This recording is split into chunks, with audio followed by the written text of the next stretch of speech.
Hello, ladies and gentlemen. Welcome to the Peak Fiction Hunting Podcast, hosted by yours truly, Andrew Borba.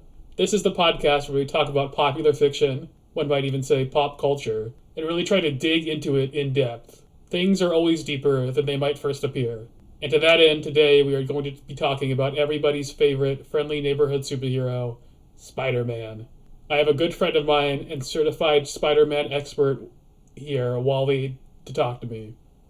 Wally, I want pictures of Spider-Man.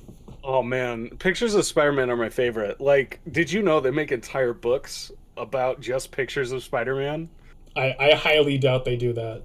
Yeah, just like comics, they just draw pictures of Spider-Man and then like sell them. They're great. There's no way that's profitable, like, actually. It isn't, but they make it work. Spider-Man is like one of my absolute favorites. I'm currently reading every appearance of Spider-Man. I've read Spider-Man throughout the years. Pretty much most of my adult life and young adult life was spent reading Spider-Man. Currently, I am reading every single appearance in the Marvel universe of Spider-Man. I'm at like issue 200 of Spectacular Spider-Man, is what I Yeah. just finished. Yeah, really good issue. Yeah, all of Spider-Man? Every appearance of Spider-Man, even like stuff you wouldn't expect to be on. Like I've read PSAs, I've read like everything, just everything to get every good bit of Spider-Man I could. I mean, I think that's a noble quest. I think Spider-Man is a pretty... I mean, I think he's a pretty deep character. I think there's a... Not There's a everybody, I think, lot really going on. gets Spider-Man. I think there's a lot of things about him that I think aren't obvious and aren't always in every adaptation of his story. I would agree. I think like if you really get down like to the core of Spider-Man's character, it's actually like first off like it's all about like growth. So it's really hard to get like a single Yeah. snapshot of Spider-Man. One thing I'm always surprised by whenever they adapt him is they always try to get the big picture, and it's like it just always like misses the mark at least a little bit because they're trying to get this like vast forest of what Spider-Man is, and like they can only get the one tree in their like small production, comparatively small, and they just miss it every time. Yeah. Uh, Like, I think a big thing about Spider-Man is they don't... there's the famous line, great... With great power comes great responsibility, which is like the defining line of Spider-Man. yeah. But like as you read Spider-Man and as you read sort of the best Spider-Man, you realize that like there's a part to that saying, there's kind of a question in that saying where it's like, okay, great responsibility to whom? And I think the big thing about great Spider-Man is realizing that it's the responsibility, like Peter's responsibility is to himself. It's to be like he doesn't just sacrifice himself for like no reason. There's a person he wants to be, and it's less sacrifice yourself and more you can do it. So like push the machinery up, that kind of stuff. Oh, yeah. Like there's so many great examples of that too. Like obviously like the huge things are like whenever Peter is like the most down, there's always usually like this person to come in and basically be like, "Listen, you're already the greatest. You're already doing so much. You don't Yeah, have to hold the entire weight of the world on your shoulders. There are people you can rely on." And yeah, he just like the best written Peters like always seem to forget that. Uh yeah. It's why Mary Jane is such a good wife for him. It's because she is kind of the like person he could come back to and like yeah. something that he always has. Like I think a lot about like in the JMS run of Spider-Man, like the big issue 500 anniversary issue. He meets Uncle Ben again, and like Uncle Ben asks him like, you know, Peter, are you happy? Do you ever compromise on your ideals? And Peter is like, you know what, Uncle Ben, I am happy.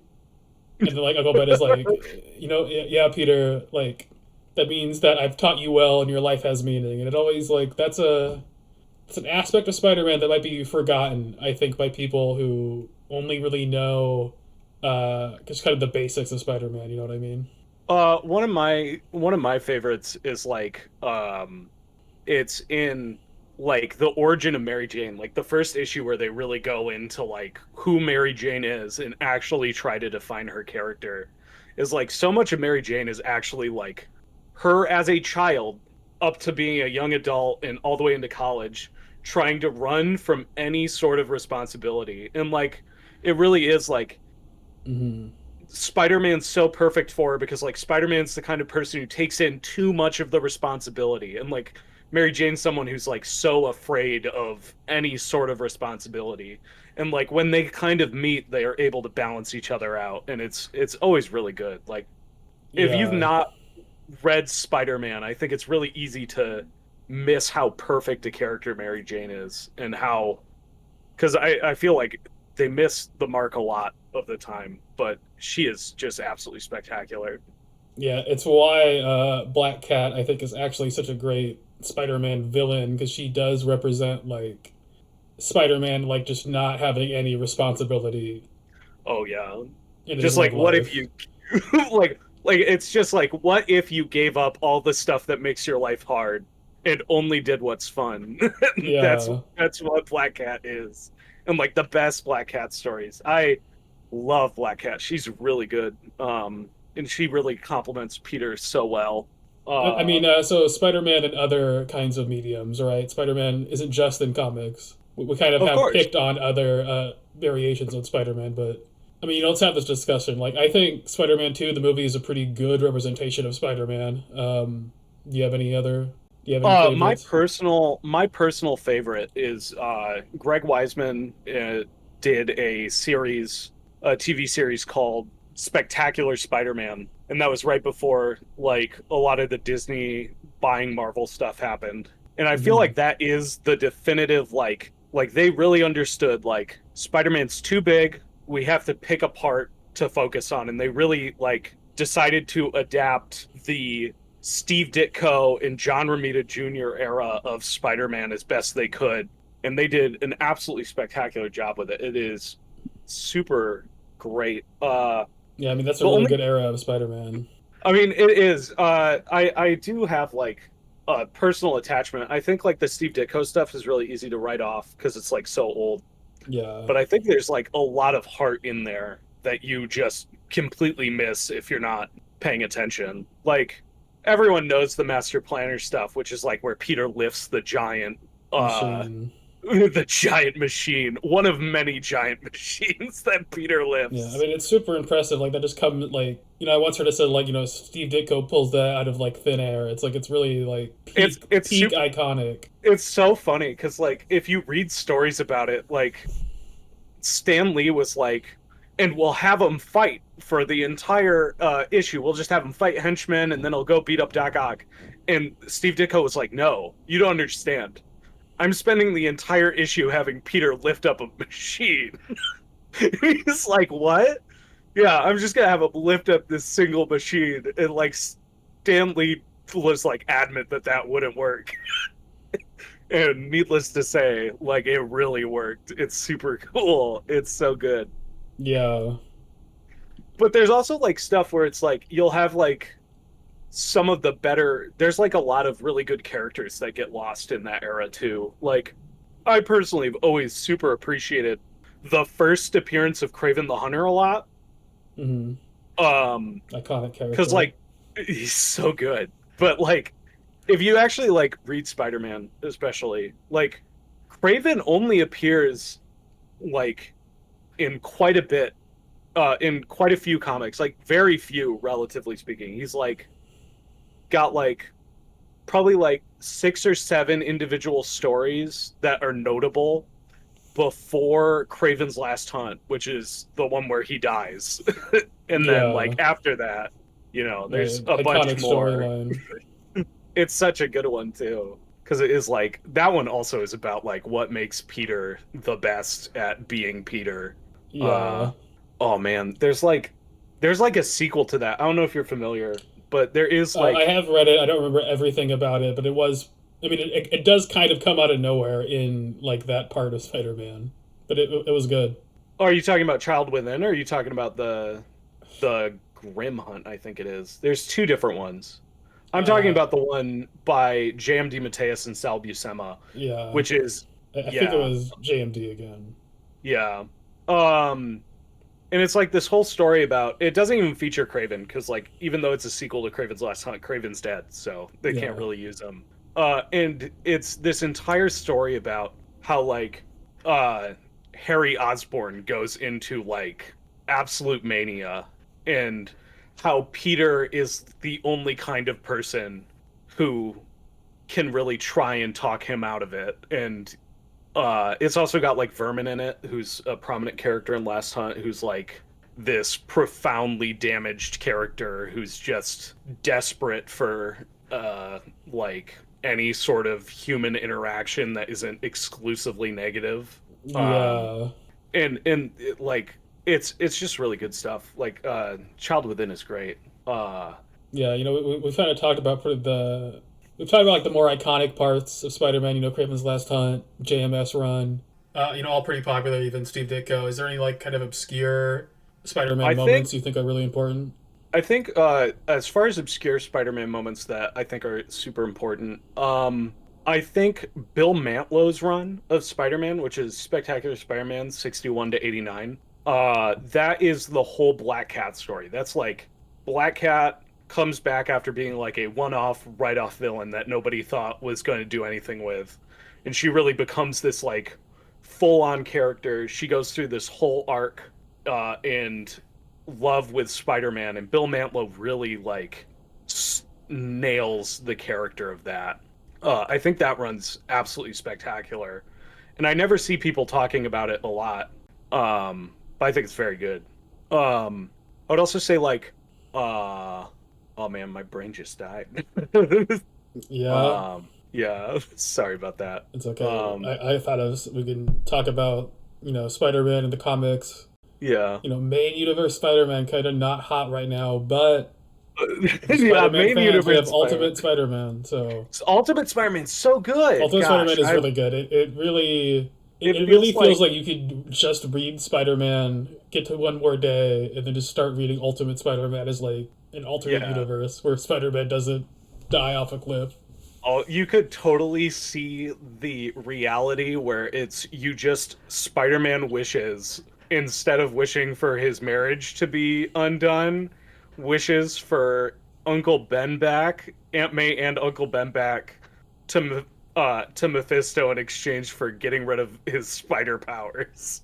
And then Yeah. it would read perfect right there. Like Yeah, I mean, it was such this a bit like it's like maybe it's the first piece of Spider-Man media in like I don't know like 20 years to like move the character forward, which is what made Spider-Man kind of the best superhero is that he was somebody that would get married, people would die and they would stay dead, he would.